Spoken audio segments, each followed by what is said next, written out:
Shalom bagi kita semuanya. Firman Tuhan untuk kita hari ini dari Yohanes pasal 18. Setelah Yesus mengatakan semuanya itu, keluarlah ia dari situ bersama-sama dengan murid-muridnya, dan mereka pergi ke seberang sungai Kidron.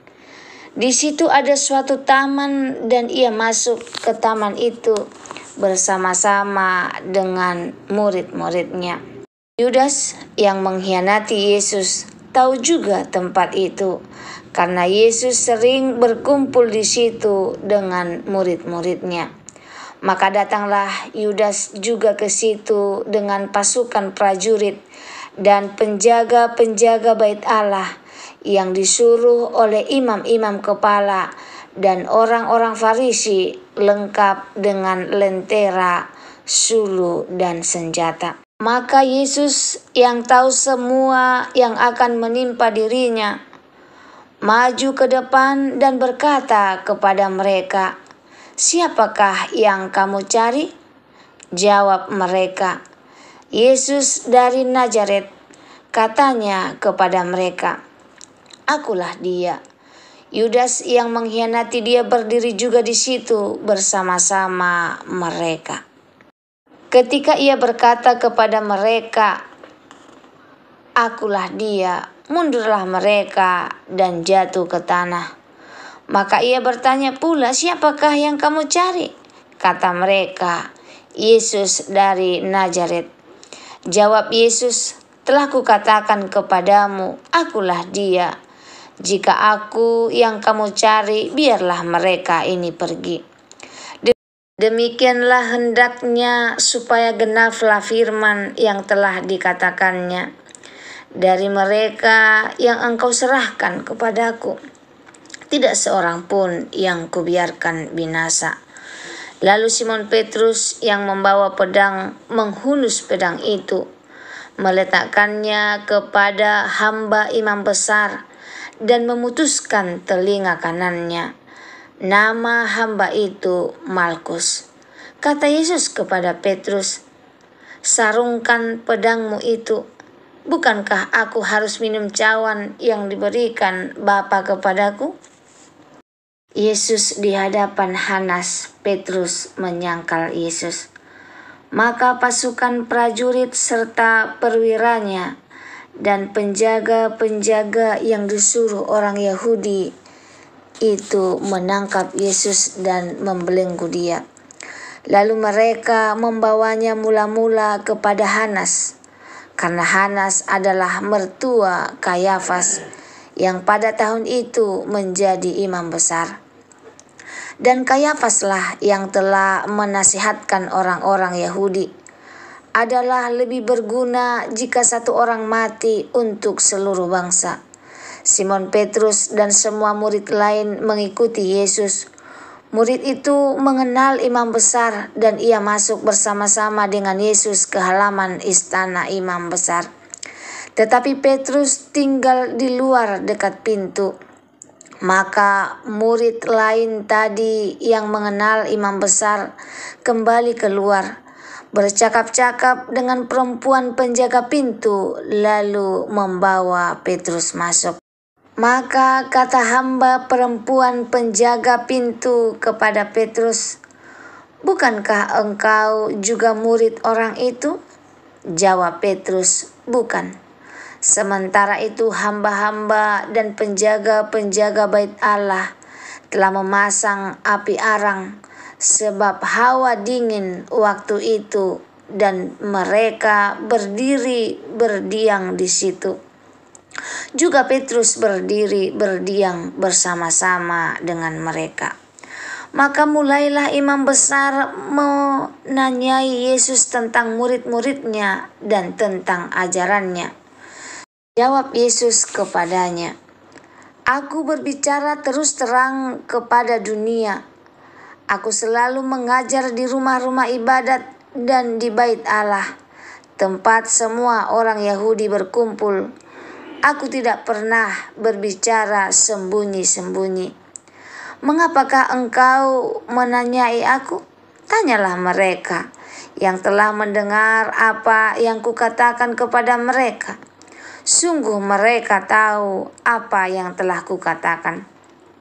Ketika ia mengatakan hal itu, seorang penjaga yang berdiri di situ menampar mukanya sambil berkata, "Begitukah jawabmu kepada imam besar?"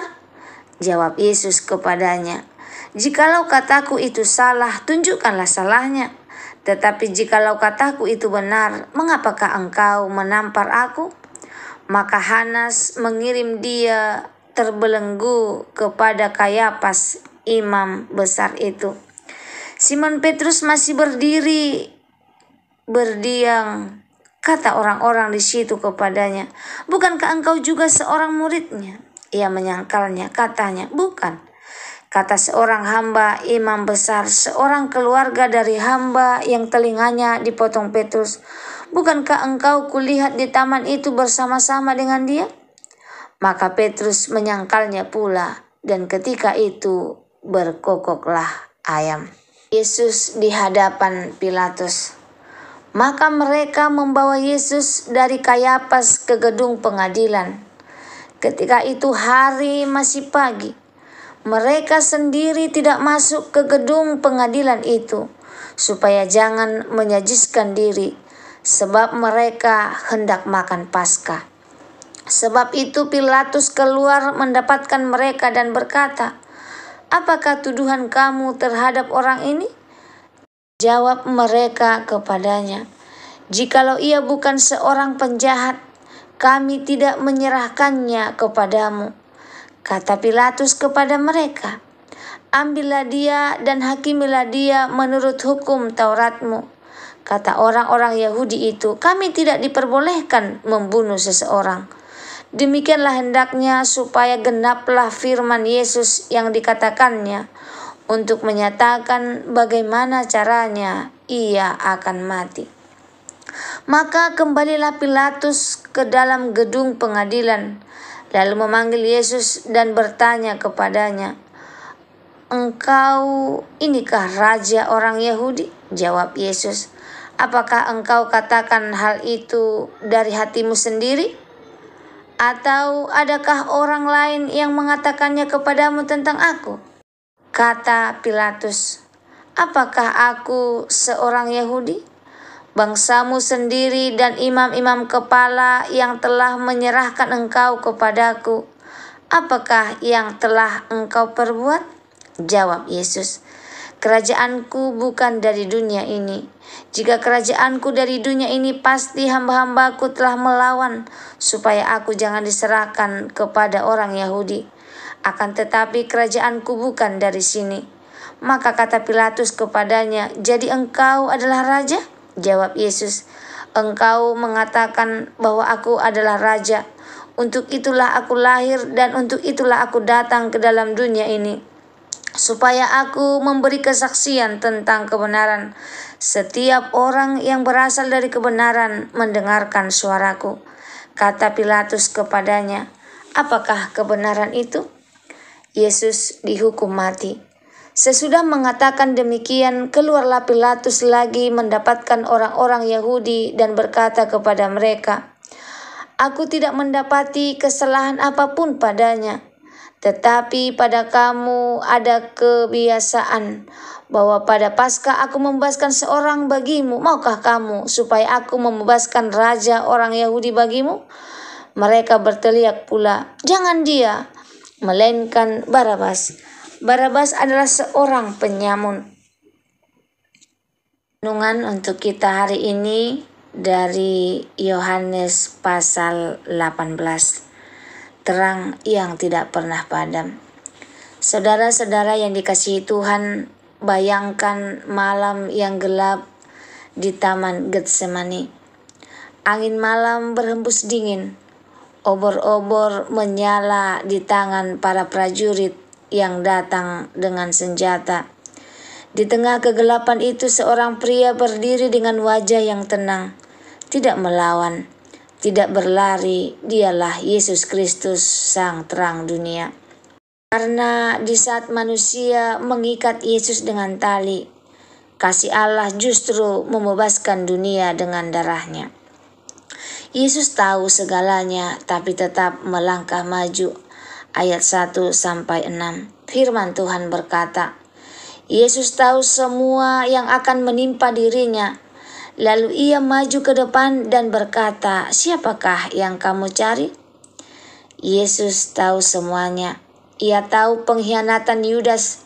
Ia tahu cambuk yang akan melukainya. Ia tahu salib yang menantinya. Tetapi ia tidak mundur. Ia melangkah maju. Inilah keberanian sejati. Bukan karena tidak takut, tetapi karena kasih lebih besar dari rasa takut.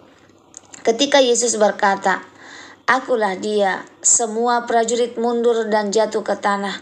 Ini bukan kebetulan. Kuasa ilahi terpancar melalui setiap kata yang keluar dari mulutnya. Yesus ingin menunjukkan, "Aku bukan ditangkap karena lemah, tetapi karena aku menyerahkan diri demi kasih." Saudara yang diberkati Tuhan, berapa kali kita menghadapi taman Getsemani dalam hidup. Saat penderitaan menanti, saat keputusan berat harus diambil, Yesus mengajarkan kita, berjalanlah maju bersama Bapa. Bukan karena mudah, tapi karena itu benar. Manusia sering mengandalkan pedang. Petrus dengan semangat manusiawinya menghunus pedang dan memotong telinga Malkus. Ia berpikir ia sedang membela Yesus. Tetapi Yesus berkata, "Sarungkan pedangmu itu. Bukankah aku harus minum cawan yang diberikan Bapa kepadaku?" Yesus tidak butuh pedang.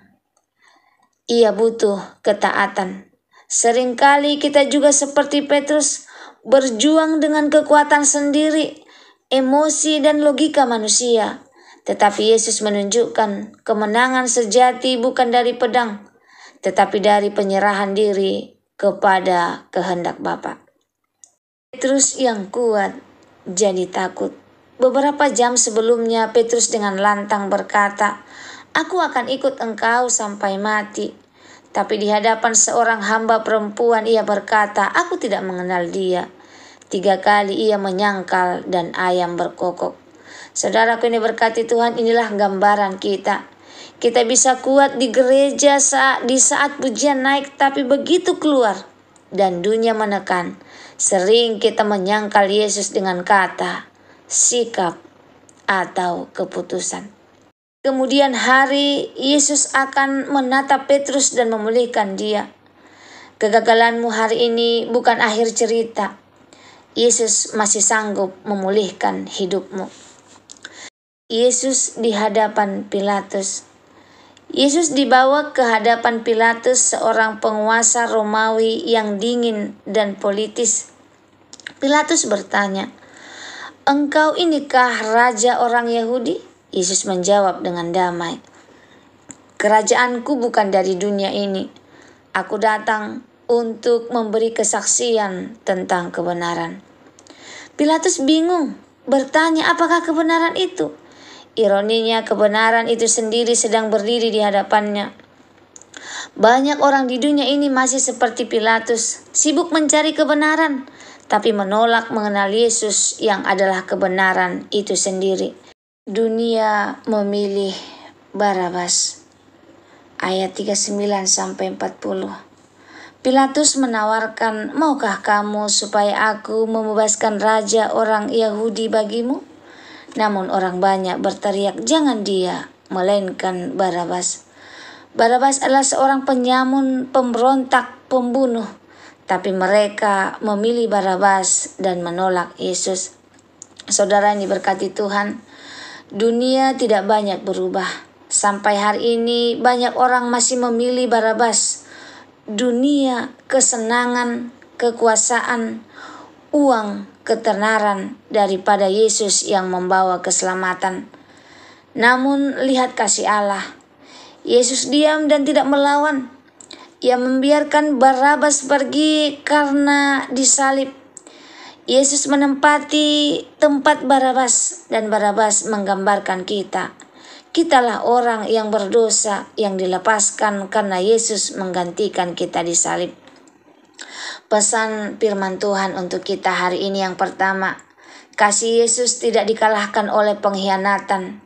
Yudas menjualnya, tapi Yesus tetap mengasihinya. Yang kedua, ketaatan lebih kuat daripada pedang. Petrus gagal karena mengandalkan kekuatannya sendiri. Yang ketiga, Yesus adalah Raja yang berdaulat saat diadili. Dunia menghakiminya, tetapi ia tetap memegang kendali.